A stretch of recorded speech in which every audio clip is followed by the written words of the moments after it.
Thank you. Distinguished former president, Mr. Georgi Ivanov, distinguished guests from abroad, distinguished visitors, cultural workers of our country. It is my honor to participate in this forum.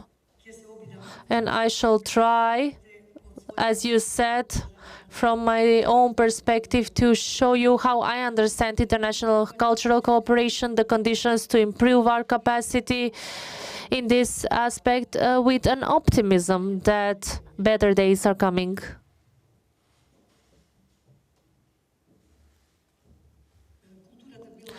Culture has been a tool or support of foreign policy or diplomacy since forever. We know even Alexander the Great had cultural diplomacy, and it existed before his times as well.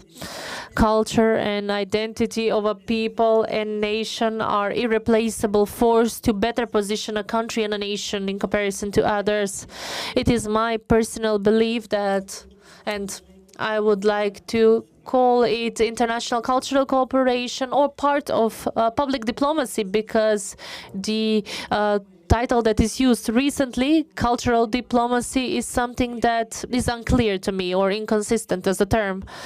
They're opposite to each other, I would say, even though in practice it has shown that they can support each other, because culture is above all, as a wise person in China once said, Huangzi, to the general, even in war, culture is above all.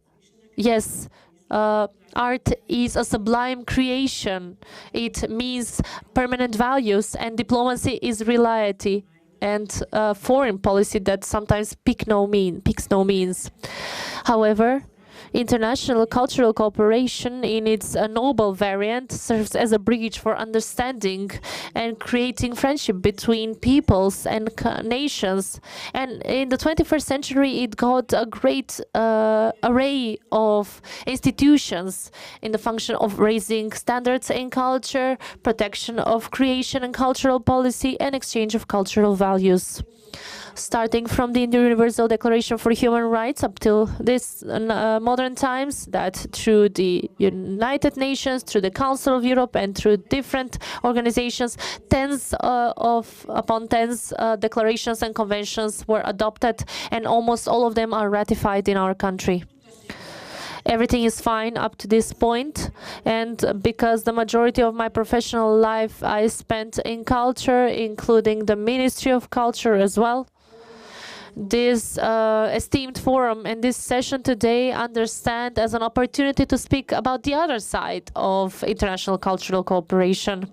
Namely, in order to have a culture as a soft power in the international arena, we need to make sure that culture in our borders has the stamina, or rather the needed expertise and financial protection in accordance with the international regulations and national regulations, that there is a hierarchy in the valuing of cultural values, and that with this capacity we deal responsibly. In all definitions, the culture is the right of every citizen to create, to participate in its creation, to safeguard it, and to enjoy the benefits from cultural values and art. Before I point out some of the problems or challenges in this sphere, I will show you several examples of international cultural cooperation of a Republic of Macedonia, starting from Yugoslavia times. Because Minister already spoke about this, from 1996, Macedonia headed the manifestation Yugoslavia in honor of Saint Cyril and Methodius, regularly held in Rome and Vatican, with renowned artists and ensembles that represented our culture there. And the peak was probably the exhibition of renowned artists in 1997 that took place. And the then Pope, John Paul II, visited it. I'll mention the tour of the Macedonian Philharmonic in Europe right after the Skopje earthquake as an echo of international solidarity with Skopje.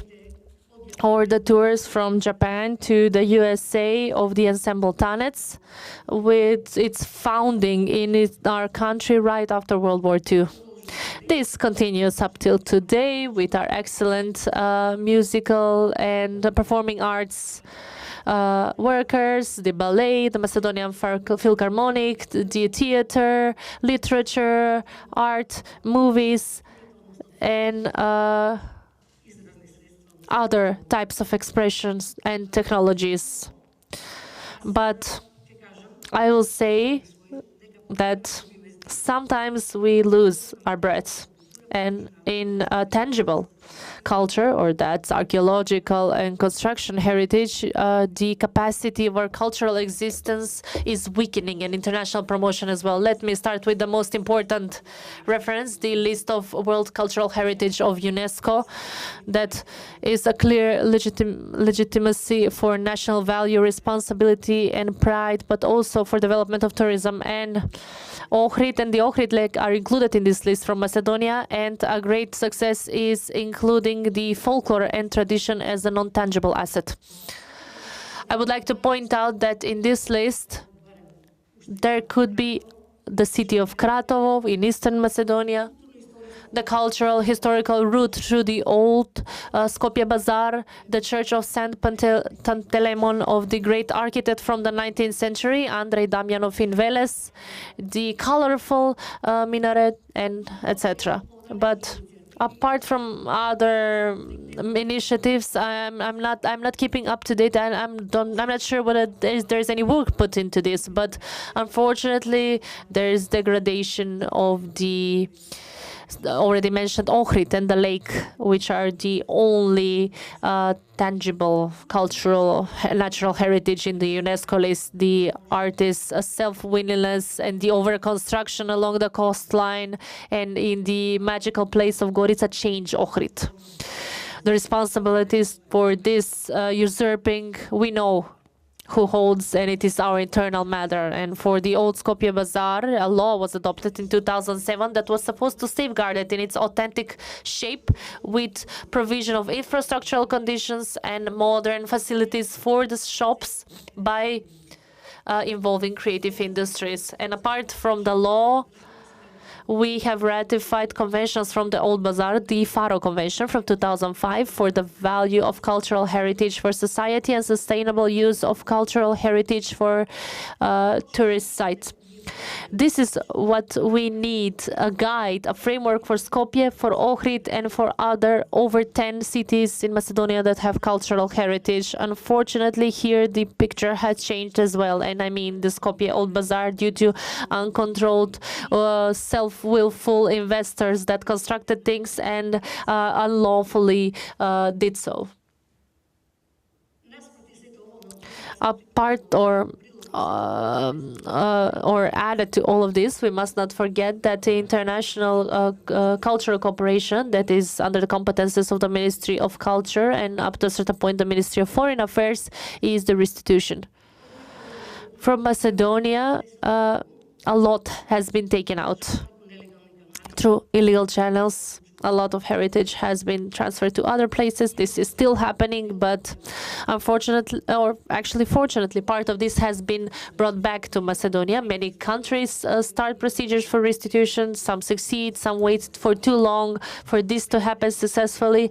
And I think that we need more intensive work on this as soon as possible. And before culture and cultural heritage represent our country and represent soft power, apart from diplomacy, we need to first guarantee the protection of culture, creation, and cultural heritage according to all the laws and mechanisms of the country. Throughout the world, the finances for this are provided for funds, foundations, and rarely through, or which is to be commended through so-called ethical banks that for this purpose provide no interest or low interest loans or even donations. And in our conditions, this is very needed, especially for the owners of old buildings that, apart from the value, require updating of the infrastructure so that they can keep on existing or be used in their authentic look that is typical for Macedonia and the Balkans. That is why I think that in our conditions, financing sources should be found, apart from the state budget, also from intensive development companies that profit a lot from this. And I believe this is not the case just here.